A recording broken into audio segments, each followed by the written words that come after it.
Ask anyone in Wisconsin who loves fishing, and they'll tell you northern pike are fun. They put up a good fight in the water, and they're pretty tasty hot out of the frying pan too.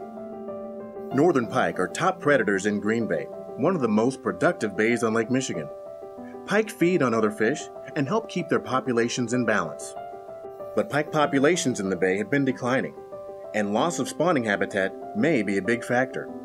Northern pike are a focus of the Nature Conservancy's work here in the Green Bay watershed. So if we protect and restore the habitat for northern pike and the connections between the open water and the tributaries and coastal wetlands and wetlands inland, we protect that not only for the northern pike but for all of the other species that use those corridors, like other fish species, crayfish, mussels, other aquatic species that also use those same tributary streams. Even though northern pike are popular game fish, there are still things we don't know about them. But one thing we do know is that they migrate. Mature northern pike are out in Green Bay during the winter months. And in the springtime, when the ice starts to break up and the water gets warmer, they're drawn into their migratory spawning runs with that warm pulse of water. And the rivers are becoming iced out and they start migrating to small tributaries like we see here. We know that pike are capable of swimming long distances. In this watershed, we've documented pike traveling over 20 miles. Apart from the distance, there are also other challenges that we have presented to pike in the ways of land use change, the ways roads bisect and dissect the waterways in the forms of culverts and bridges and railroad tracks and things of that nature. Culverts and other road stream crossings could be potential barriers for pike if they're not set properly, if they're not at stream grade. That is, if the culvert is a little bit higher than the stream grade and it makes a waterfall. Pike aren't great leapers.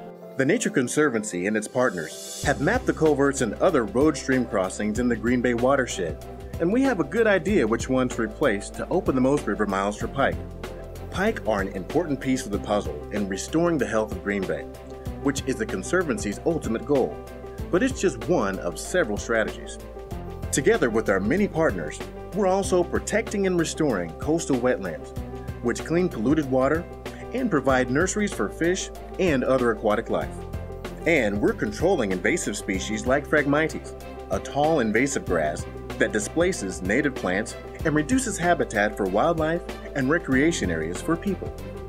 So the work that we're doing here in the Green Bay watershed for northern pike is really part of a larger strategy that the Nature Conservancy is working on in the Great Lakes.